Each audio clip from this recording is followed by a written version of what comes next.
أعوذ بالله من الشيطان الرجيم.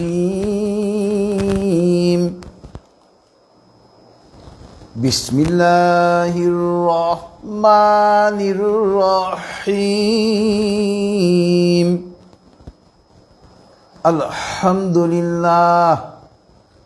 الحمد لله نستعينه ونستغفره ونعوذ بالله من شرور أنفسنا. من يهد الله فلا مضل له ومن يضلله فلا هادي له. ونشهد أن لا إله إلا الله وحده لا شريك له. ونشهد أن محمدا عبده ورسوله أرسله بالحق بشيرا ونذيرا بين يدي الساعة. من يطع الله ورسوله فقد رشد ومن يعصهما فإنه لا يضر إلا نفسه ولا يضر الله شيئا. فقد قال الله تعالى في القرآن المجيد: أعوذ بالله من الشيطان الرجيم. إن الله وملائكته يصلون على النبي يا أيها الذين آمنوا صلوا عليه وسلموا تسليما. اللهم صل على محمد وعلى آل محمد كما صليت على إبراهيم وعلى آل إبراهيم إنك حميد مجيد. اللهم بارك على محمد وعلى آل محمد كما باركت على إبراهيم وعلى آل إبراهيم إنك حميد مجيد. رب اشرح لي صدري ويسر لي أمري واحلل عقدة من لساني يفقه قولي. ربي زدني علما. سبحان الله وبحمده سبحان الله العظيم. উপস্থিত সম্মানিত হাজির মজলিস এবং ফেসবুক লাইভের মাধ্যমে যারা আমাদের সঙ্গে যুক্ত হয়েছেন, আসসালামু আলাইকুম ওয়া রাহমাতুল্লাহি ওয়া বারাকাতুহু। মহান আল্লাহ পাকের দরবারে লক্ষ কোটি কৃতজ্ঞতা। মহান আল্লাহ পাক আজকে আমাদেরকে এই তাফসীরুল কুরআন মাহফিলে একত্রিত হওয়ার জন্য সুযোগ দিয়েছেন। এজন্য আমরা মহান আল্লাহ পাকের দরবারে কৃতজ্ঞতা আদায় করি, বলি আলহামদুলিল্লাহ। যাবতীয় প্রশংসা একমাত্র মহান আল্লাহ পাকের জন্য।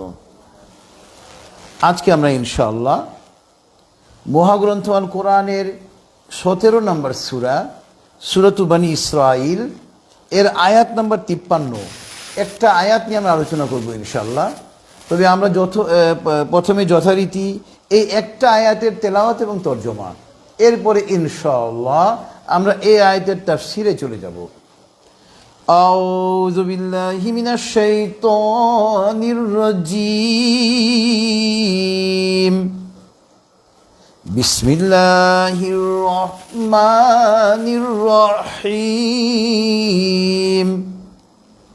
وقل لعبادي يقولوا التي هي أحسن إن الشيطان ينزغ بينهم إن الشيطان كان للإنسان عدوا مبينا. صدق الله العلي العظيم وصدق رسوله النبي الكريم ونحن على ذلك من الشاهدين سبحان الله وبحمده سبحان الله العظيم اللهم صل على محمد عبدك ورسولك। বিতাড়িত শয়তান থেকে মহান আল্লাহর কাছে আশ্রয় চাচ্ছি, পরম করুণাময় এবং অসীম দয়ালু আল্লাহর নামে শুরু করছি। ওয়াকুল্লি ইবাদি, হে নবী আপনি আমার বান্দাদেরকে বলে দিন, ইয়াকুলুল্লাতী হিয়া আহসান, তারা যেন উত্তম কথা বলে। ইন্নাশ শাইতানা ইয়ানজাগু বাইনাহুম, নিশ্চয় শয়তান তাদের মধ্যে বিভেদ সৃষ্টি করতে চাইবে, কুপ্ররোচনা দিবে শয়তান তাদের মধ্যে। ইন্নাশ শাইতানা কানা লিল ইনসানি আদুওয়াম মুবিনা, নিশ্চয় শয়তান মানুষের প্রকাশ্য শত্রু। মহান আল্লাহ সত্য বলেছেন এবং তার প্রেরিত নবী ও রাসূল সাল্লাল্লাহু আলাইহি ওয়াসাল্লাম সত্য বলেছেন এবং আমরা সাক্ষীগণের অন্তর্ভুক্ত। মহাপবিত্র আল্লাহ, যাবতীয় প্রশংসা তার জন্য। মহাপবিত্র আল্লাহ, তিনি মহামহিমান্বিত। হে আল্লাহ, আপনি আপনার বান্দা এবং রাসূল হযরত মুহাম্মদ সাল্লাল্লাহু আলাইহি ওয়াসাল্লামের উপর রহমত বর্ষণ করুন। এটা ছিল মহাগ্রন্থ আল কোরআনের 17 নম্বর সূরা, সূরাত বনী ইসরাঈলের আয়াত 53 তেলাওয়াত এবং তর্জমা। মহাগ্রন্থ আল কোরআন মানব জাতির জন্য পথ প্রদর্শনের জন্য নাযিল হয়েছে। মহাগ্রন্থ আল কোরআন হলো আমাদের ব্যক্তি জীবন, পারিবারিক জীবন, সামাজিক জীবন, রাষ্ট্রীয় জীবন তথা আন্তর্জাতিক জীবনের চালিকা শক্তি। এই একটা ছোট্ট আয়াতের মধ্যে মহান আল্লাহ পাক দেখেন আমাদের জন্য কত চমৎকার নির্দেশনা দিয়েছেন। আল্লাহ পাক দেখেন বলতেছেন আমাদেরকে, হে নবী আপনি আমার বান্দাদেরকে বলে দিন, আমার বান্দাদেরকে আপনি মেসেজ দিয়ে দিন। কি মেসেজ? ইয়াকুলুল্লাতী হিয়া আহসান, তারা যেন উত্তম কথা বলে। দেখেন আমরা কথা বলবো, কিভাবে কথা বলবো, কেমন কথা বলবো, এই নির্দেশনাও মহাগ্রন্থ আল কোরআনে আল্লাহ পাক আমাদের জন্য দিয়েছেন। আল্লাহ পাক আমাদেরকে নির্দেশনা দিচ্ছেন আমরা যেন উত্তম কথা বলি। আর আজকাল আমাদের সমাজে কি দেখা যায়, আমরা বাংলায় একটা কথা বলি বাচাল। এখন আমাদের সমাজে আমাদের চারিপাশে বাচালের অভাব নেই। মানুষ মনে করে অতিরিক্ত কথা বলতে পারলে আমি স্মার্ট হয়ে গেলাম। নাউজুবিল্লাহ মিন যালিক। অতিরিক্ত অপ্রয়োজনীয় কথা একজন মুমিন কখনো বলবে না। এটা মহাগ্রন্থ আল কোরআনে আল্লাহ পাক আমাদের জন্য নির্দেশনা দিয়েছে। এবং দেখেন সেই সাথে আল্লাহ পাক আমাদেরকে আমাদের চিরশত্রু ইবলিস শয়তানের প্রতি আমাদেরকে সাবধান করে দিচ্ছেন। আল্লাহ পাক এখানে বলে দিচ্ছেন যে ইবলিস শয়তান কিন্তু মানুষের মনের মধ্যে কুপ্ররোচনা, কুমন্ত্রণা দিবে। এবং কেননা ইবলিস শয়তান হলো মানুষের প্রকাশ্য শত্রু। তা আজকে আমরা ইনশাআল্লাহ তাফসীর কোরআন মাহফিলে উত্তম কথা বলা এবং ইবলিস শয়তান নিয়ে আলোচনা করব ইনশাআল্লাহ। তো সূরা বনী ইসরাঈলের 53 নম্বর আয়াতের সঙ্গে প্রাসঙ্গিক মহাগ্রন্থ আল কোরআনের অন্যান্য আয়াতে আমরা চলে যাব। আজকে তাফসীরের সঙ্গে প্রথম প্রাসঙ্গিক আয়াত হলো সূরাতুল আরাফ।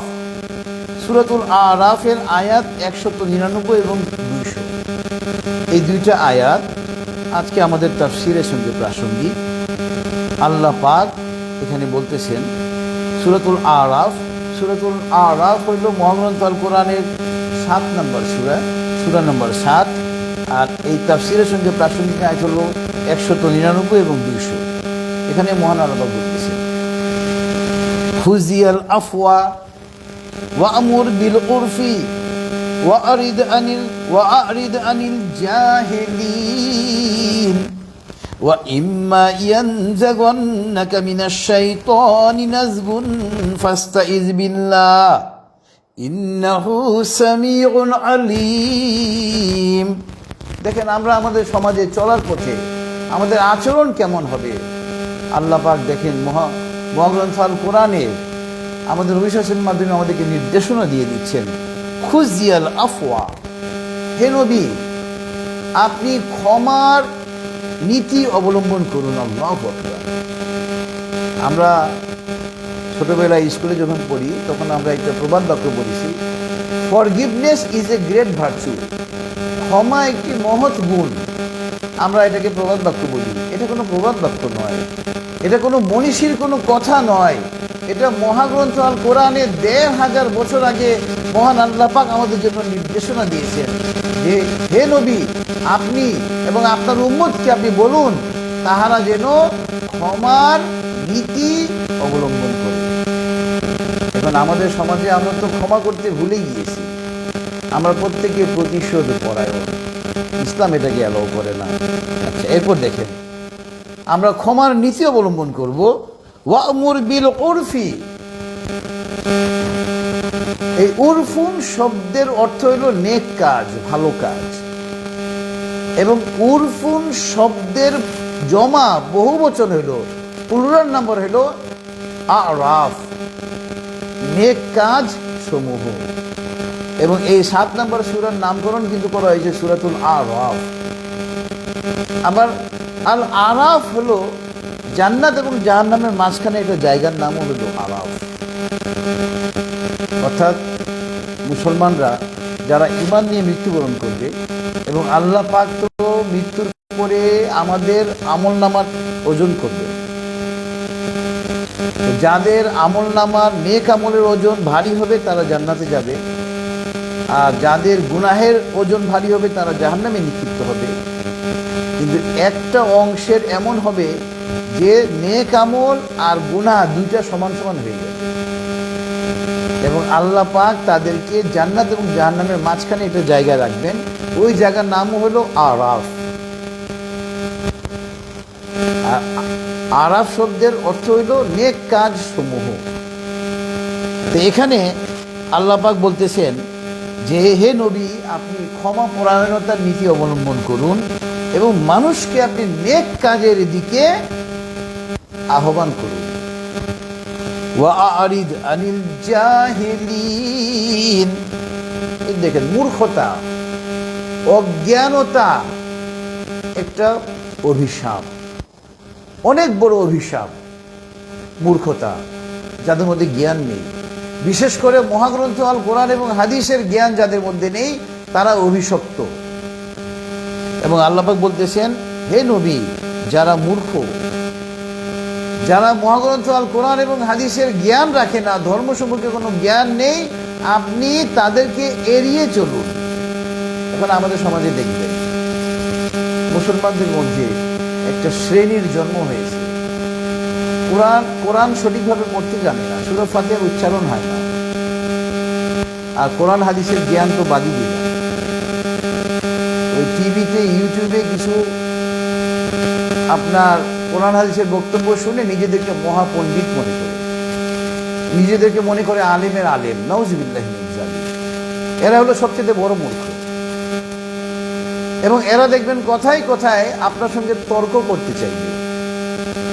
এবং এই ১৫০০ বছর আগে আল্লাহ পাক আমাদেরকে নির্দেশনা দিয়ে দিয়েছেন নবীর মাধ্যমে যে হে নবী যারা মূর্খ, যাদের ইসলামের কোনো জ্ঞান নেই, ধর্ম সম্পর্কে কোনো জ্ঞান নেই, আপনি তাদেরকে এড়িয়ে চলুন। দেখেন ইমাম আবু হানিফা রহমতুল্লাহ আলাইহি, আমরা যারা হানাফি মাযহাবের অনুসারী, ইমাম আবু হানাফি রহমতুল্লাহ আলাইহি এই যে বিশাল আমাদের যে কোরআন হাদিস, এই একটা কোরআন হাদিসের ভান্ডার থেকে উনি মাসালা মাসাইলগুলোকে আমাদের জন্য ব্যাখ্যা করে সহজ করে দিয়েছেন। এই ইমাম আবু হানিফা রহমতুল্লাহ আলাইহি 40 জন আলেমকে নিয়ে একটা বোর্ড উনি গঠন করেন, 40 জন মুফতিকে নিয়ে একটা বোর্ড গঠন করেন। এই 40 জন মুফতি 30 বছর গবেষণা করে আমাদের জন্য বিভিন্ন মাসালা মাসাইল নির্ধারণ করেছেন। আর আমাদের সমাজে কিছু লা মাযহাব, তারা বলে আমরা কোনো মাযহাব মানি না, ইমাম আবু হানিফাকে নিয়ে তারা নানা কটু কথা বলে। নাউজুবিল্লাহি মিন যালিক। কোরআন হাদিসের জ্ঞান যার থাকবে সে কখনো ইমাম আবু হানিফাকে নিয়ে কোনো বিতর্ক করবে না। ইমাম আবু হানিফা রাহমাতুল্লাহ নিজের কোনো মাযহাব প্রচার করে যাননি, উনি কোরআন এবং হাদিসের ব্যাখ্যা করে দ্বীনের খেদমত করে গিয়েছেন। এবং এই জন্য আমরা ওনার লেখা গ্রন্থ, ওনার দেখানো পথে আমরা চলার চেষ্টা করি। এটাকে অনেকে হানাফি মাযহাব বলে। হ্যাঁ, মাযহাব মানে তো একটা পথ। এটা নিয়ে যারা লা মাযহাব, কোনো মাযহাব মানে না, তারা নানান কথা বলে। নাউজুবিল্লাহি মিন যালিক। এলেমের অভাব। বাংলায় একটা কথা আছে, অল্প বিদ্যা ভয়ঙ্করী, a little learning is a dangerous thing. এটা কোরআনের কথা। এবং এই জন্য আল্লাহ পাক মহাগ্রন্থ আল কোরআনে নবী সাল্লাল্লাহু আলাইহি ওয়াসাল্লামের মাধ্যমে আমাদেরকে নির্দেশনা দিচ্ছেন, ওয়া আরিদ আনিল জাহিলিন। হে নবী, যারা অজ্ঞ, যারা মূর্খ, যাদের পুরোপুরি জ্ঞান নেই, আপনি তাদেরকে এড়িয়ে চলুন। এবং পরের আয়াতে মহান আল্লাহ পাক বলতেছেন, ওয়া ইম্মা ইয়ানজাগুন্নাকা মিনাশ শাইতানি নাজগুন ফাস্তাইজ বিল্লাহ। এবং ইবলিস শয়তান, দেখেন ইবলিস শয়তান কিন্তু আমাদের মনের মধ্যে কুপ্ররোচনা দেয়, কুমন্ত্রণা দেয়, খারাপ কাজের দিকে ধাবিত করে। একটা কথা আমাদেরকে খেয়াল রাখতে হবে, মনে রাখতে হবে, যখন আমরা একটা গৃহে একা থাকি, আমরা কিন্তু একা থাকি না। আমি একটা ফ্ল্যাটে একা আছি, আমি কিন্তু একা নই। আমার সঙ্গে দ্বিতীয় জন আল্লাহ পাক আমার সঙ্গে আছেন। আল্লাহু আকবার। আল্লাহ পাক আরশে আজিম থেকে আমাকে উনি দেখছেন আর নিয়ন্ত্রণ করতেছেন। তৃতীয় আমার ডান দিকের ফেরেশতা, আল্লাহ পাক সূরাতুল ইনফিতরে বলেছেন, ওয়া ইন্না আলাইকুম লাহাফিজিন কিরামান কাতিবিন ইয়ালামুনা মা তাফআলুন। তোমাদের জন্য আমি পাহারাদার নিযুক্ত করে দিয়েছি, সূরাতুল ইনফিতর। এবং 2 জন পাহারাদার তোমাদের জন্য, কিরামান কাতিবিন, আমাদের ডান দিকের ফেরেশতা, যিনি আমাদের ভালো কাজগুলো লিপিবদ্ধ করেন। তাকে আল্লাহ পাক মহাগ্রন্থ আল কোরআনে আমাদের সঙ্গে পরিচয় করিয়ে দিচ্ছেন, তিনি হলেন সম্মানিত লেখক কিরামান কাতিবিন। উনি তৃতীয় জন যিনি আমার সঙ্গে থাকেন সবসময়। এবং চতুর্থ জন হলেন আমার বাম দিকের ফেরেশতা, আমার কাঁধের বাম দিকের ফেরেশতা। তাকেও আল্লাহ পাক কিরামান কাতিবিন, সম্মানিত লেখক বলে আখ্যায়িত করেছেন। তিনি আমার মন্দ কাজগুলো লিপিবদ্ধ করেন। তাহলে আমি যখন একটা স্থানে, নির্জন স্থানে একা থাকি, আমি কিন্তু একা থাকি না, আমি মোট 5 জন থাকি। আমার সঙ্গে আমার আল্লাহ আরশে আজিম থেকে আমার সঙ্গে আছেন। আমার ডান দিকের ফেরেশতা কিরামান কাতিবিন, সম্মানিত লেখক আমার সঙ্গে আছেন, যিনি আমার নেক কাজগুলো লিপিবদ্ধ করেন। এবং চতুর্থ জন আমার বাম দিকের ফেরেশতা, যাকে আল্লাহ পাক কিরামান কাতিবিন বলে আমাদের সঙ্গে পরিচয় করিয়ে দিচ্ছেন, যিনি আমার মন্দ কাজগুলো লিপিবদ্ধ করেন। উনি চতুর্থ জন। আর পঞ্চম একজন আমার সঙ্গে থাকেন, ইবলিস শয়তান। ইবলিস শয়তান আপনাকে আমাকে মন্দ কাজে প্ররোচনা দেয়, কুমন্ত্রণা দেয়। যখন আমাদের নবী সাল্লাল্লাহু আলাইহি ওয়াসাল্লাম সাহাবাদেরকে এই কথাগুলো বললেন যে ইবলিস শয়তান আমাদের প্রত্যেকের সঙ্গে আসেন একজন করে, আমাদেরকে মন্দ কাজের দিকে ধাবিত করার জন্য, তখন এক সাহাবী রাদিয়াল্লাহু আনহু আল্লাহ রাসূল সাল্লাল্লাহু আলাইহি ওয়াসাল্লামকে প্রশ্ন করলেন, হে আল্লাহ রাসূল সাল্লাল্লাহু আলাইহি ওয়াসাল্লাম, আপনার সঙ্গেও কি একজন ইবলিস শয়তান আছে? কারণ কি, আমাদের নবী সাল্লাল্লাহু আলাইহি ওয়াসাল্লাম তো আমাদের মতো একজন মানুষ ছিলেন। উনিও আমাদের মতো মাটির তৈরি একজন মানুষ ছিলেন। নবী সাল্লাল্লাহু আলাইহি ওয়াসাল্লাম বললেন যে হ্যাঁ, আমার সঙ্গেও একজন ইবলিস শয়তান আছে, তবে এই ইবলিস শয়তান মুসলিম হয়ে গিয়েছে, ঈমান এনে ফেলেছে, এবং সে আমাকে ভালো কাজের জন্য উৎসাহ দেয়। আল্লাহু আকবার। কিন্তু আপনার আমার সঙ্গে যে ইবলিস শয়তান নিয়োজিত আছে, সে তো ইসলাম গ্রহণ করে। সে কিন্তু সর্বক্ষণ চেষ্টা করবে আপনাকে আমাকে দিয়ে অন্যায় কাজ করানোর জন্য। সুতরাং একজন মুসলমান মাত্রই আমাদেরকে অত্যন্ত সতর্ক থাকতে হবে। যে ইবলিস শয়তানের কুমন্ত্রণায় যেন আমি কোনো অন্যায় কাজ করে না ফেলি।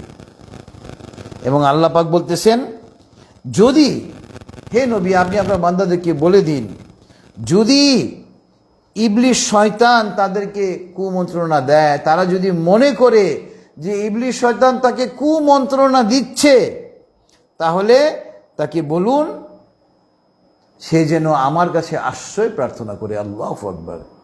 এই জন্য দেখবেন আমরা যে কোনো ভালো কাজ করতে গেলে বিসমিল্লাহ করার পূর্বে কি বলি? আউযু বিল্লাহি মিনাশ শাইতানির রাজিম। আমি আল্লাহর কাছে আশ্রয় চাই এই বিতাড়িত শয়তান থেকে। এই জন্য আউযু বিল্লাহ পড়লে ওই জায়গার মধ্যে ইবলিস শয়তান আর থাকতে পারবে না, পালিয়ে যাবে, আপনাকে কোনো মন্দ কাজের কুমন্ত্রণা দিবে না ইনশাআল্লাহ। এটা মহাগ্রন্থ আল কোরআনের কথা। আল্লাহ পাক এই জন্য বলছেন, ওয়া ইম্মা ইয়ানজাগান্নাকা মিনাশ শাইতানি নাজগুন ফাস্তাইজ বিল্লাহ।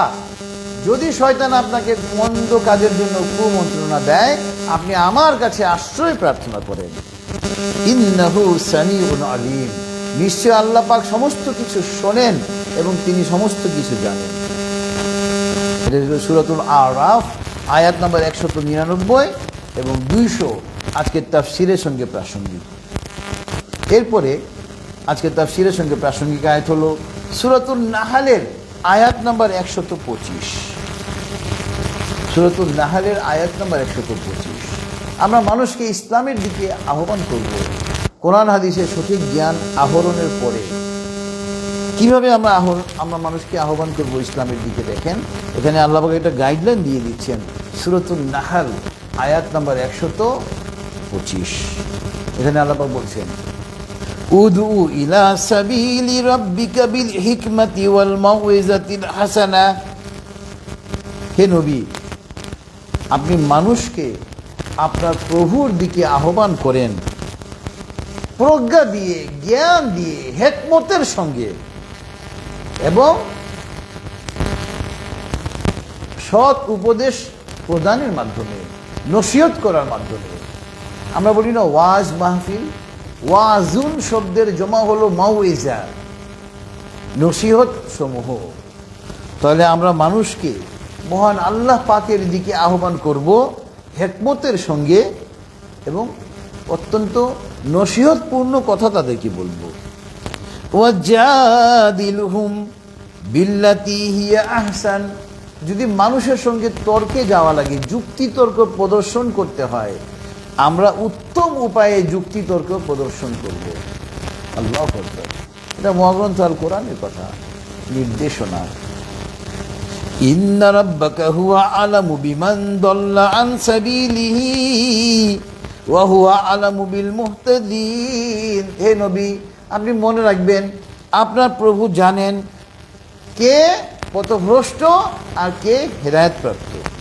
আল্লাহু আকবার। এই জন্য আমরা মানুষকে ইসলামের দিকে আহ্বান করব। মহাগ্রন্থ আল কোরআন এবং হাদিসের সঠিক জ্ঞান অর্জন করার পরে হিকমতের সঙ্গে নসিহতপূর্ণ কথা বলবো। কথায় কথায় একজনকে কাফের উপাধি দিয়ে দিব না, নাউজুবিল্লাহ। আমাদের সমাজে এখন দেখা যায় একজন আলেম আরেকজন আলেমকে কাফের উপাধি দিতে 1 সেকেন্ডও সময় লাগে না।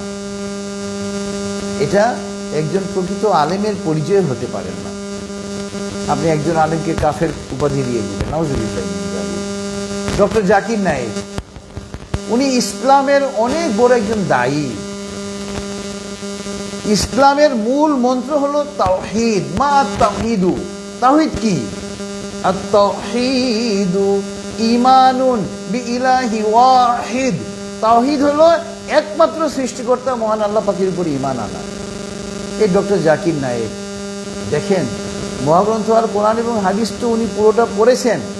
উনি অন্যান্য ধর্মগ্রন্থ ইনজিল, তাওরাত, বেদ, ওগুলো দিয়ে, গীতা, ওগুলো দিয়ে আল্লাহ পাকের একত্ববাদকে প্রমাণ করে দিচ্ছেন। কত বড় নেক কাজ উনি করতেছেন। লক্ষ লক্ষ কাফের ওনার কথায় ঈমান আনতেছে। আর আমাদের দেশের কিছু কুলাঙ্গার লোক যারা নিজেদেরকে আলেম দাবি করে ওনাকে কাফের টাইটেল দেয়, নাউজুবিল্লাহ। একজন প্রকৃত আলেমের আচরণ এরকম হতে পারে না। হ্যাঁ, ডক্টর জাকির নায়েকের কিছু কথার সঙ্গে আপনার মিল নাও থাকতে পারে, ছোটোখাটো বিভেদ আমাদের মধ্যে থাকবেই। আমাদের ইসলামের মধ্যে কিছু আলেম ওলামাদের মধ্যে কিছু বিভেদ থাকতেই পারে। অনেকে জোরে আমিন বলে সূরা ফাতিহার পরে অনেকে আসতে বলে, অনেকে রফা ইয়াদাইন, রফা মানে উঠানো, ইয়াদাইন মানে দুই হাত, নামাজে হাত উঠায় বারবার আলে হাদিসদের মতো। আমরা হানাফি মাযহাব আমরা উঠাই না। এগুলা ছোটোখাটো আমাদের মধ্যে একটা তারতম্য থাকতেই পারে, তারাও সঠিক আমরাও সঠিক। এগুলা নিয়ে আমরা একে অপরকে কাফের উপাধি দিব না। একজন প্রকৃত আলেমের আচরণ এরকম হবে না। তা আল্লাহ পাক বলতেছেন যে হে নবী, আপনি আপনার উম্মতকে জানিয়ে দিন, তারা যেন দাওয়াতের কাজ করে মানুষকে আমার দিকে আহ্বান করে হিকমতের সঙ্গে নসিহতপূর্ণ কথার মাধ্যমে এবং উত্তম উপায়ে, এবং আমি আল্লাহ জানি কারা পথভ্রষ্ট আর কারা হেদায়েতপ্রাপ্ত। আল্লাহু আকবার। আল্লাহ পাক তো আমাদের মনের খবর জানেন। এটা ছিল সূরাতুন নাহল আয়াত নাম্বার 185। এরপরে আপনার আজকের তাফসীরের সঙ্গে আয়াত নাম্বার 125 ছিল সূরাতুন নাহলের, আজকের তাফসীরের সঙ্গে প্রাসঙ্গিক। এরপরে আজকের তাফসীরের সঙ্গে প্রাসঙ্গিক আয়াত হলো সূরাতুল আম্বিয়ার আয়াত নাম্বার 45। সূরাতুল আম্বিয়ার আয়াত নাম্বার 45-এ আল্লাহ পাক বলতেছেন, কুল ইন্নামা উনজিরুকুম বিল ওয়াহি। এই যে দেখেন, ওহি আমরা বলি, ওহি মানে প্রত্যাদেশ, ওহি মানে প্রত্যাদেশ, ওহি মানে আল্লাহ পাকের আদেশ, ঐশী বাণী আমরা যাকে বলি, এটা আরবিক শব্দ। ওয়াহি, ওয়াহি থেকে বাংলায় আসছে ওহি, আমরা ওহি শব্দটা ব্যবহার করি। তো আল্লাহ পাক বলতেছেন যে হে নবী, আপনি আপনার উম্মতকে জানিয়ে দিন, তারা যেন মানুষকে সাবধান করে আমার ওহির মাধ্যমে, অর্থাৎ মহাগ্রন্থ আল কোরআনের মাধ্যমে। আল্লাহু আকবার। আপনি মানুষকে ইসলামের দিকে আহ্বান করবেন, আপনি মহাগ্রন্থ আল কোরআনের মাধ্যমে আহ্বান করবেন। আর আপনি 40 বছর যাবৎ নামাজ পড়েন, অথচ আপনার সূরা ফাতিহার উচ্চারণ সঠিক না। আল্লামা আহমদ শফি সাহেব, যিনি আমাদের কওমি মাদ্রাসার শিরোমণি ছিলেন, উনি একটা মাহফিলে বলেছিলেন যে প্রায় 70% মুসলমানের উচ্চারণ সঠিক না আরবি। উনি তো ভালো মানুষ, উনি কম বলেছেন। আপনি যদি এটা পরিসংখ্যান করে দেখেন, 90 থেকে 95% লোক আমাদের মুসলমানদের আরবি উচ্চারণ সঠিক না। আলেম ওলামারা কওমি মাদ্রাসা খুলে মানুষকে ইসলামের শিক্ষা দেওয়ার জন্য বসে আছেন। মাসের পর মাস, বছরের পর বছর ওনারা পকেট থেকে মাদ্রাসার ভাড়া দিয়ে যাচ্ছেন, কিন্তু ছাত্র পান না। পরিশেষে মাদ্রাসা বন্ধ করতে ওনারা বাধ্য হন। আমরা মাদ্রাসায় পড়বো না, আমরা একটা প্রতিজ্ঞা করে ফেলেছি, ছেলে মেয়েদেরকে আমরা ইংলিশ স্কুলে পড়াবো, জেনারেল লাইনে পড়াবো, ইসলামী শিক্ষায় শিক্ষিত করব না, যেন আমরা একটা প্রতিজ্ঞাবদ্ধ মুসলমান। নাউজুবিল্লাহি মিন যালিক। আপনার সন্তানকে সঠিকভাবে কোরআনের উচ্চারণ শেখানো আপনার উপরে ফরজ। আপনার সন্তানকে কোরআন হাদিসের জ্ঞান দেওয়া আপনার উপরে ফরজ। আমরা কোরআন হাদিসের কোনো জ্ঞান অর্জন করি না, শুধু মানুষকে সমালোচনা করি, ইসলামের সমালোচনা করি, আলিম ওলামাদের সমালোচনা করি, যেটা অত্যন্ত গর্হিত কাজ। আপনি কোরআন হাদিস ভালো করে শিখতে হবে। আপনি আলিম হন, এরপরে মহাগ্রন্থ আল কোরআনের নির্দেশনা অনুযায়ী আপনি তাদের সমালোচনা করেন, হিকমতপূর্ণ কথায়, হিকমতপূর্ণ ভাষায়, নসিহতপূর্ণ কথায়। এরপরে আজকে তাফসীরের সঙ্গে প্রাসঙ্গিক আয়াত হলো সূরাতুল মুমিনুনের আয়াত নাম্বার 1 থেকে 3। সূরাতুল মুমিনুন হলো মহাগ্রন্থ আল কোরআনের 23 নম্বর সূরা। এখানে 1 থেকে 3-এ মহান আল্লাহ পাক বলতেছেন, কদ আফলাহাল মুমিনুন আল্লাযীনা হুম ফী সালাতিহিম খাশিউন ওয়াল্লাযীনা হুম আনিল লাগwi মুরিদুন। আল্লাহ পাক বলতেছেন সূরাতুল মুমিনুনে, নিশ্চয় ওই মুমিনরা সফল কাম হয়েছে যারা যাদের নামাজের ব্যাপারে বিনয়বনত। এবং 3 নম্বর আয়াতটা আমাদের জন্য প্রাসঙ্গিক, ওয়াল্লাযীনা হুম আনিল লাগwi মুরিদুন, এবং ওই মুমিনরা সফলকাম যারা অনর্থক কথা এবং কাজ থেকে বিরত থাকে। অনর্থক কথা এবং কাজে যাওয়া যাবে না, অনর্থক তর্কে যাওয়া যাবে না, অনর্থক ঝগড়া বিবাদে যাওয়া যাবে না। সূরাতুল মুমিনুন আয়াত নাম্বার 3, ওয়াল্লাযীনা হুম আনিল লাগwi মুরিদুন, ওই মুমিনরা সফলকাম যারা অনর্থক কাজ এবং অনর্থক কথাকে এড়িয়ে চলে। আল্লাহু আকবার। এরপরে আপনার আজকে তাফসীরের সঙ্গে প্রাসঙ্গিক আয়াত হলো এই সূরাতুল মুমিনুনের আয়াত 97 এবং 98। এখানেও 2টা আয়াতে মহান আল্লাহ পাক আমাদেরকে কিছু নির্দেশনা দিয়েছেন। দেখেন আয়াত নম্বর 97 এবং 98 সূরাতুল মুমিনুন, আগে ছিল আয়াত নম্বর 1 থেকে 3 সূরাতুল মুমিনুন, এখন হলো আয়াত 97 এবং 98। এখানে আল্লাহ পাক বলছেন, ওয়াকুল রাব্বি আউযু বিকা মিন হামাযাতিশ শায়াতিন ওয়া আউযু বিকা রাব্বি আইয়াহদুরুন। দেখেন আমি একটু আগে বলেছিলাম যে আমরা যখন কোথাও একা থাকি না, আমাদের সঙ্গে আরো 4 জন থাকেন। মহান আল্লাহ পাক আরো স্বাধীন থেকে আমাদের সঙ্গে আছেন, 2 জন ফেরেশতা আমাদের সঙ্গে আছেন, এবং 5ম একজন ইবলিস শয়তান আছেন।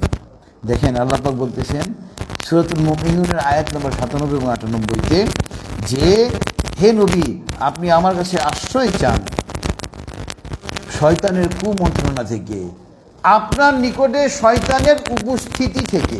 আল্লাহু আকবার। আমরা বাংলা একটা শব্দ ব্যবহার করি, হুজুর। হুজুর বলি না আমরা, এটা কিন্তু আরবিক শব্দ হুদুর। শব্দটা হলো হুদুর মানে যিনি উপস্থিত। ওই হুদুরটা আপনার ফার্সি ভাষায় অনেকে দোয়াদের উচ্চারণ জোয়া করে, ওই জোয়া থেকে ওরা হুজুর হয়েছে। দেখেন ইবলিস শয়তানের উপস্থিতি থেকে আমাদেরকে মহান আল্লাহ পাকের কাছে আশ্রয় চাওয়ার জন্য নির্দেশনা দিয়েছেন। সূরাতুল মুমিনুন আয়াত নাম্বার 98। আর ইবলিস শয়তানের কুমন্ত্রণা থেকেও আশ্রয় চাইতে হবে, আয়াত নম্বর 97 আল্লাহ এই কথাটা বলেছেন। আমাদের মনের মধ্যে ইবলিস শয়তান অনেক কুমন্ত্রণা দেয়।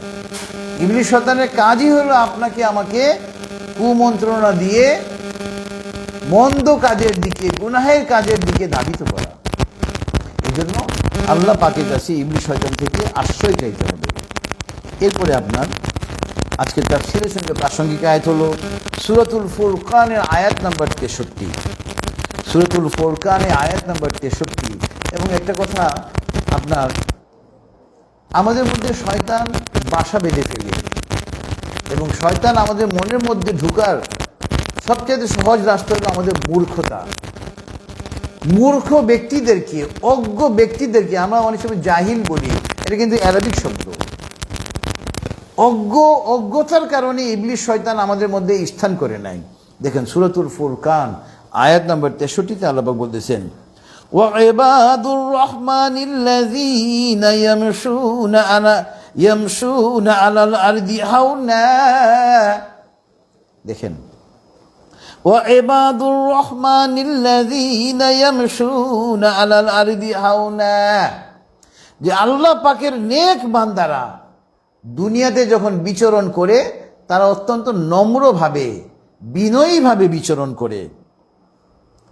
এবং দেখেন আল্লাহ পাক তাদেরকে প্রশংসা করতেছেন, নম্র মানে মুমিন ব্যক্তিরা কেমন হবে।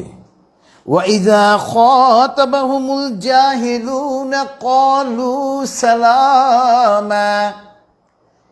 আল্লাহ পাকের নেক বান্দারা যখন অজ্ঞ ব্যক্তিরা তাদের সঙ্গে তর্ক করতে চায়, তখন আল্লাহ পাকের নেক বান্দারা, আলেম ওলামারা তাদেরকে বলে আসসালামু আলাইকুম বলে তাদেরকে বিদায় করে দেয়, অর্থাৎ তাদের সঙ্গে তর্কে জড়ায় না।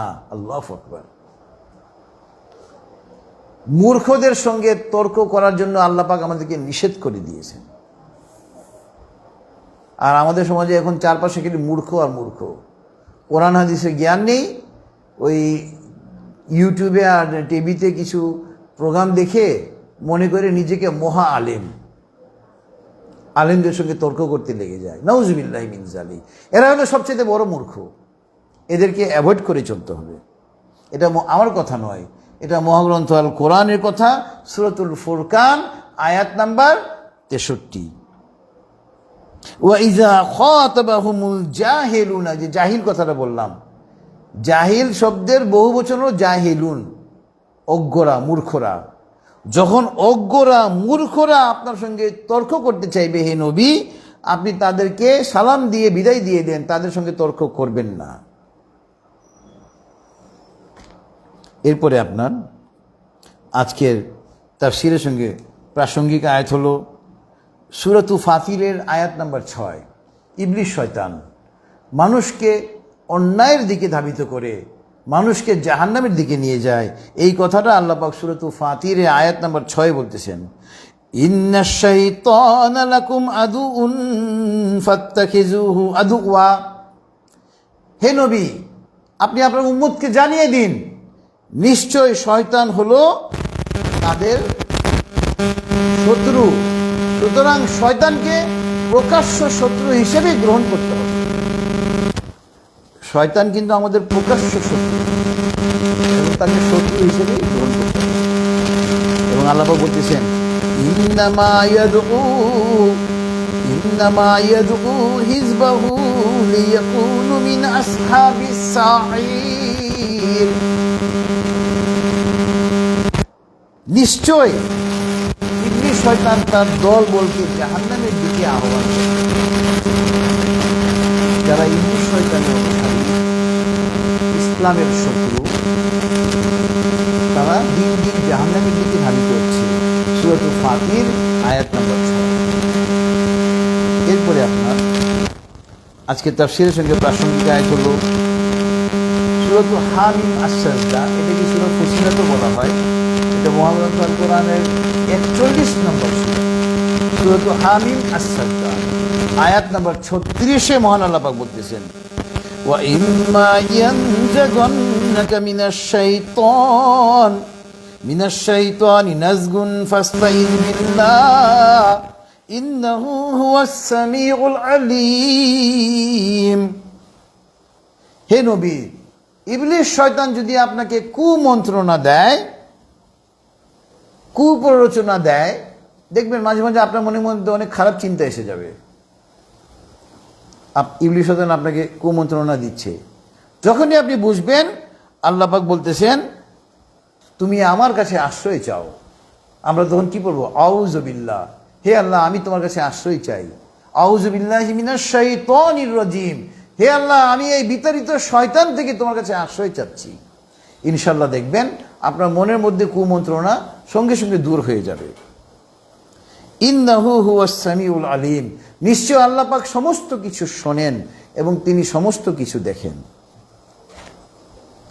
এরপরে আজকে তাফসীরের সঙ্গে প্রাসঙ্গিক আয়াত হলো সূরাতু কফের আয়াত নাম্বার 16। এখানে আল্লাহ পাক বলতেছেন, সূরাতু কফ মহাগ্রন্থ আল কোরআনের 50 নম্বর সূরা, সূরা নম্বর 50 আয়াত নম্বর 16। এখানে আল্লাহ পাক বলতেছেন, ওয়ালাকাদ খালাকনাল ইনসানা ওয়া না'লামু মা তুওয়াসবিসু বিহি নাফসু ওয়া নাহনু আকরাবু ইলাইহি মিন হাবলিল ওয়ারিদ। নিশ্চয় আমি মানুষকে সৃষ্টি করেছি, আল্লাহ পাক বলতেছেন, এবং তার মনের মধ্যে যে মন্দ চিন্তার উদয় হয় আমি তাও জানি। আল্লাহু আকবার। আমরা মনের মধ্যে যে খারাপ চিন্তা ভাবনা আনি আল্লাহ পাক তাও জানেন। কেননা আমাদের ঘাড়ে একটা আছে, শিরা, যাকে আমরা ভেইন বলি ইংলিশে। এটাকে মেডিকেলের পরিভাষায় বলা হয় জুগুলার ভেইন। এই জুগুলার ভেইনটার ফাংশন অনেক।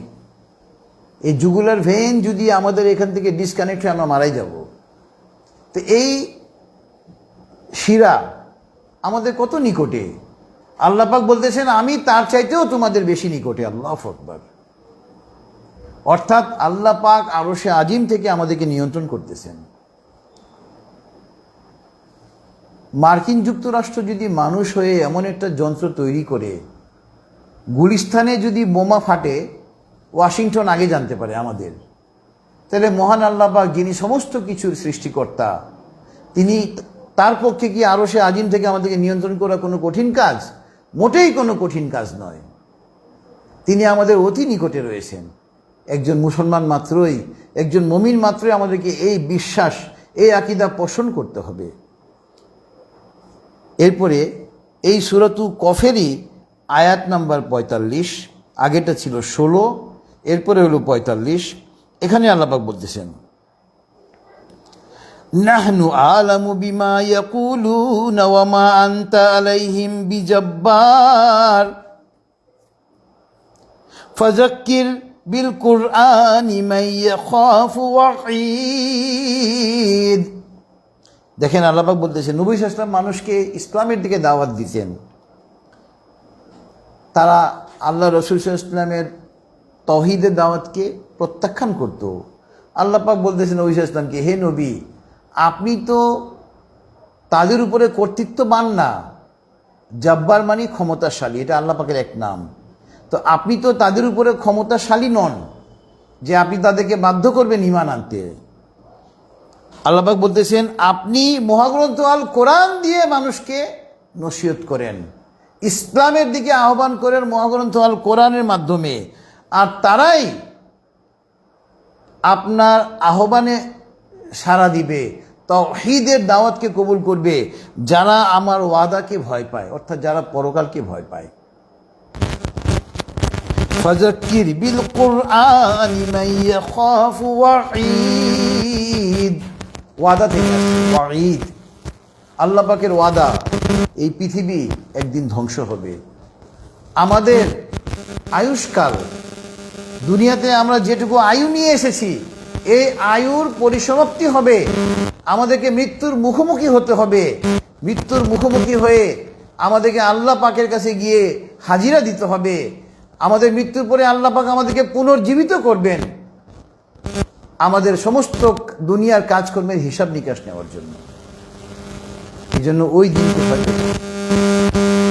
এরপরে আমরা চলে যাব আজকে তাফসীরের সঙ্গে প্রাসঙ্গিক কিছু হাদিসে। প্রথম হাদিস হলো, আন আবি হুরায়রা রাদিয়াল্লাহু আনহু আন রাসূলুল্লাহ সাল্লাল্লাহু আলাইহি ওয়াসাল্লাম قال من كان يؤمن بالله واليوم الآخر فليقل خيرا أو ليصمت। রাওয়াহু সহিহ মুসলিম। সহিহ মুসলিমের সহিহ হাদিস, হযরত আবু হুরায়রা যে হাদিসটা বর্ণনা করেছেন, কি বলতেছেন? নবী সাল্লাল্লাহু আলাইহি ওয়াসাল্লাম থেকে আমি শুনেছি, নবী সাল্লাল্লাহু আলাইহি ওয়াসাল্লাম কি বলেছেন?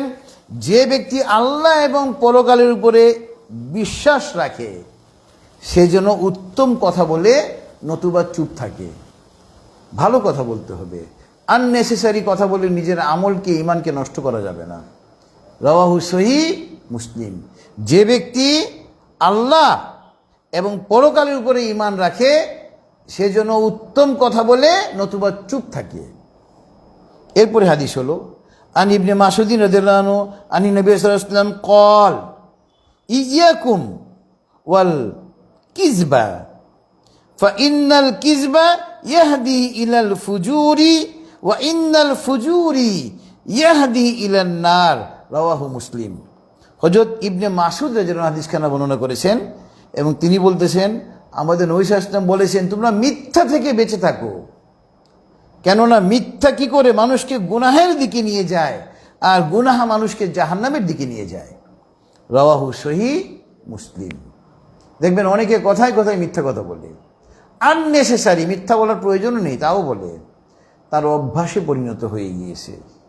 এবং ইসলাম বলতেছে তোমরা মিথ্যা কথা বলো না, কেননা মিথ্যা মানুষকে গুনাহের দিকে নিয়ে যায় এবং গুনাহ মানুষকে জাহান্নামের দিকে নিয়ে যায়। রাওয়াহু সহিহ মুসলিম। এরপরে হাদিস হলো, আন আবি হুরায়রা রাদিয়াল্লাহু আনহু সামিতু রাসূলুল্লাহ সাল্লাল্লাহু আলাইহি ওয়াসাল্লাম ইয়াকুল আল হালফু মুনফিকাতুন লিসিলআতি মুমহিকাতুন লিল বারাকাতি। রাওয়াহু সহিহ বুখারী। দেখেন সহিহ বুখারী সহিহ হাদিস। অনেক ব্যবসায়ী দেখবেন মিথ্যা কথা বলে, মিথ্যা হলফ করে, মিথ্যা শপথ করে জিনিস বিক্রি করে লাভবান হওয়ার জন্য। এই হালফুন শব্দ, আমরা আইনজীবীরা এই হলফ শব্দের সঙ্গে বেশি পরিচিত, এভিডেভিট যাকে ইংলিশে বলা হয়। যে মিথ্যা হলফ করে কোনো জিনিসকে বিক্রি করলো, তার জিনিস তো বিক্রি হয়ে গেল, সে কিছু টাকা পেয়ে গেল, কিন্তু তার ওখানে বরকত চলে গেল। নাউজুবিল্লাহি মিন যালিক। সহিহ আল বুখারী। এরপরে সহিহ হাদিস হলো, ক্বালা নবী সাল্লাল্লাহু আলাইহি ওয়াসাল্লাম, ইবলিস শয়তান সংক্রান্ত এই হাদিসটা, ফাকিহু ওয়াহিদুন আশাদ্দু আলা শাইতানি মিন আলফি আবিদিন, রাওয়াহু তিরমিজি। সহিহ তিরমিজির সহিহ হাদিস। একজন আলেম একজন ইবলিস শয়তানের নিকটে 1000 আবেদ, আবেদ মানে হলো যে দিনদার কিন্তু যার কোরআন হাদিসে জ্ঞান নেই, যাকে অনেকে দরবেশ বলে অনুবাদ করেছে। একজন আলেম ইবলিস শয়তানের নিকটে 1000 দরবেশ অপেক্ষা বেশি শক্তিশালী। আপনি শুধু কোরআন হাদিস মুখস্থ করলেন কিন্তু কোরআন হাদিসের অর্থ লিখতে জানেন না, কিন্তু আপনি পরে জানলেন, আপনাকে বলা হয় আরবি ভাষায় আবেদ। কিন্তু আপনি আবেদ, আপনার এলেন নেই, আপনাকে সঠিক পথ থেকে বিচ্যুত করতে ইবলিস শয়তানের 10 সেকেন্ড লাগবে। একজন আলেমকে ইবলিস শয়তান সঠিক পথ থেকে বিচ্যুত করতে পারে।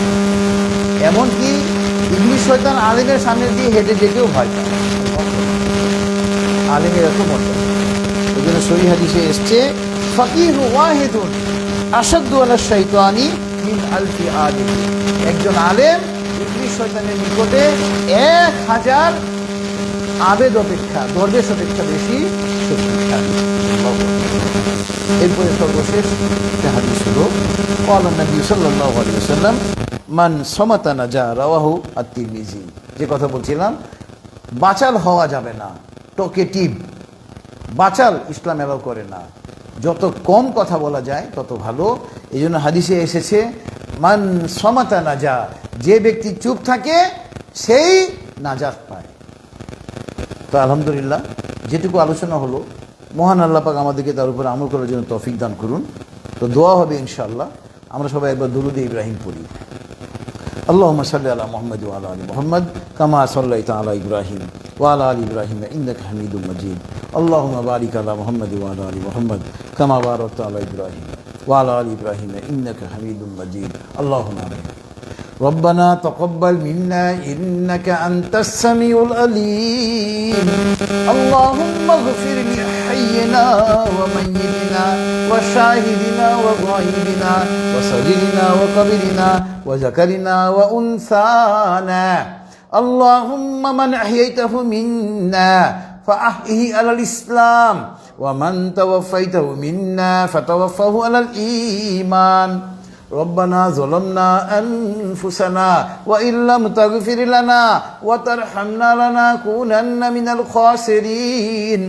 ربنا آتنا في الدنيا حسنة وفي الآخرة حسنة وقنا عذاب النار. رب ارحمهما كما ربياني صغيرا. رب هب لي من الصالحين. رب زدني علما. أستغفر الله. اللهم إني أسألك الهدى والتقى والعفاف والغنى. হে আল্লাহ, আমরা তোমার কিছু বান্দা বান্দি মওলা, এই আজকে তাফসীর কোরআন মাহফিলে একত্রিত হয়েছি মওলা। তোমার মহাগ্রন্থ আল কোরআন থেকে, তোমার হাবিবের সহিহ হাদিস থেকে আমি আলোচনা করেছি মওলা। মওলা, আমাদের পড়া, বলা, শোনা, বুঝা এবং বুঝানোর মধ্যে অনেক ভুল হয়েছে মওলা। মওলা, তুমি তো ক্ষমাশীল, তুমি ক্ষমা করতে পছন্দ করো মওলা। বলা, আমাদের পড়া, বলা, শোনা, বুঝা এবং বুঝানোর ভুল ত্রুটি ক্ষমা করে আমাদের মাহফিলকে তুমি কবুল করে নাও মওলা। বলা, আমাদের এই মাহফিলকে আমাদের জন্য নাজাতের জারিয়া করে দাও মওলা। মওলা, আমাদেরকে আরবি ভাষা, বাংলা ভাষা, ইংরেজি ভাষার উপরে অগাধ পারদর্শিতা দান করো মওলা, যাতে করে সারা বিশ্বে তোমার কালামে পাকের বাণীকে আমরা ছড়িয়ে দিতে পারি মওলা। তুমি আমাদেরকে সেই তৌফিক দান করো মওলা। বলা, আমাদের প্রত্যেককে মহাগ্রন্থ আল কোরআনের প্রত্যেকটা আয়াতের অর্থ এবং ব্যাখ্যা পড়া, বোঝা, আমল করা এবং মানুষের কাছে তার দাওয়াত পৌঁছে দেওয়ার জন্য তৌফিক দান করে মওলা। বলা, আমাদের প্রত্যেককে মহাগ্রন্থ আল কোরআনের প্রত্যেকটা আয়াতের অর্থ এবং ব্যাখ্যা পড়া, বোঝা, আমল করা এবং মানুষের কাছে তার দাওয়াত পৌঁছে দেওয়ার আগ পর্যন্ত আমাদের হায়াতকে বৃদ্ধি করে দাও মওলা। বলা, আমরা যারা হাত উঠেছি মওলা, আমরা আমাদের জীবনে জানা অজানা ইচ্ছা অনিচ্ছাই করা সমস্ত গুনাহ নিয়ে তোমার দরবারে তওবা করতেছি মওলা। তুমি আমাদের তওবাকে কবুল করে নাও মওলা। মওলা আমাদের গুনাহসমূহকে তুমি নেকির দ্বারা ভরপুর করে দাও মওলা। মওলা আমাদের মধ্যে যাদের মাতা পিতা, নানা নানি, দাদা দাদি, চাচা চাচি, শ্বশুর শাশুড়ি, মা বাবা, ভাই বোন, খালা খালু, ফুপা ফুপু, মামা মামি, যত আত্মীয় স্বজন, পাড়া প্রতিবেশী মৃত্যুবরণ করেছে মওলা, তাদের সকলকে তুমি ক্ষমা করে দাও মওলা। তাদের সকলের কবর আযাব তুমি কিয়ামত পর্যন্ত মাফ করে দাও মওলা। মওলা তাদের জন্য তুমি জান্নাতুল ফেরদাউসের ফয়সালা করে দাও মওলা। তাদেরকে বিনা হিসেবে জান্নাত দিও মওলা। মওলা আমরা যারা হাত তুলেছি মওলা, আমাদেরকেও বিনা হিসেবে জান্নাত দিও মওলা। আমরা হিসাব দিতে পারবো না মওলা। মওলা Bangladesh, Bharat, Pakistan, Syria, Lebanon, Iran, Iraq, ফিলিস্তিন, আফগানিস্তান, আফ্রিকা, সারা বিশ্বের মুসলমানরা যেখানে কাফের এবং মুনাফিকদের সাথে দ্বন্দ্বে লিপ্ত আছে মওলা, তুমি আসমান থেকে ফেরেশতা অবতীর্ণ করি মওলা।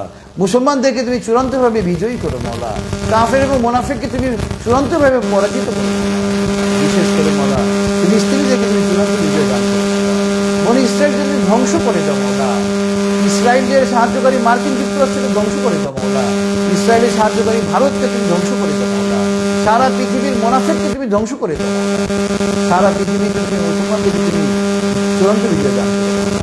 বিশেষ করে মওলা আমাদের এই প্রিয় বাংলাদেশে এখন যে অন্তর্বর্তীকালীন সরকার রয়েছে মওলা, তারা যেন ইসলামের দিকে ধাবিত হয়ে মওলা এই দেশে ইসলামী খিলাফত কায়েম করে মওলা, তাদেরকে তুমি সেই তথ্য দান করো মওলা। মওলা তুমি আমাদের এই প্রিয় বাংলাদেশে মওলা ইসলামী খিলাফত কায়েম করে দাও। আমরা এই দেশে 90 থেকে 95% লোক মুসলমান মওলা, অথচ আমরা কোরআন এবং হাদিস থেকে দূরে রয়েছি। আমাদের এই প্রিয় বাংলাদেশ যেন মহাগ্রন্থ আর কোরআন দ্বারা এবং হাদিস দ্বারা পরিচালিত হয়। প্রকৃত ইসলামী খিলাফত যেন এই দেশে কায়েম হয় মওলা, তুমি আমাদের সেই ব্যবস্থা করে দাও মওলা। আমরা যারা হাত দিয়েছি মূলত আমাদের প্রত্যেকের মনের নেক উদ্দেশ্যকে তুমি পূর্ণ করে দেবো। তুমি আমাদের রিজিকে বরকত দাও মওলা, আমাদের হায়াতে বরকত দাও মওলা, আমাদের এলেমে বরকত দাও মওলা। অসম্মান হওয়া থেকে, অপদস্থ হওয়া থেকে মওলা আমরা তোমার কাছে পানাহ চাই মওলা। মওলা তোমার হাবিব তোমার কাছে যে সমস্ত কল্যাণ চাইতেন, আমরাও তোমার কাছে ওই সমস্ত কল্যাণ চাই। তোমার হাবিব তোমার কাছে যে সমস্ত অকল্যাণ থেকে পানাহ চাইতেন, আমরাও ওই সমস্ত অকল্যাণ থেকে পানাহ চাই। সর্বোপরি মওলা মহাগ্রন্থ কোরআনের উসিলায় আমাদের দোয়াকে কবুল করে। ওয়াসাল্লাল্লাহু তাআলা আলা খাইরি খালকিহি মুহাম্মাদিন ওয়া আলা আলিহি ওয়া আসহাবিহি আজমাঈন। সুবহানা রাব্বিকা রাব্বিল ইজ্জাতি আম্মা ইয়াসিফুন ওয়া সালামুন আলাল মুরসালিন ওয়ালহামদুলিল্লাহি রাব্বিল আলামিন। আসসালামু আলাইকুম।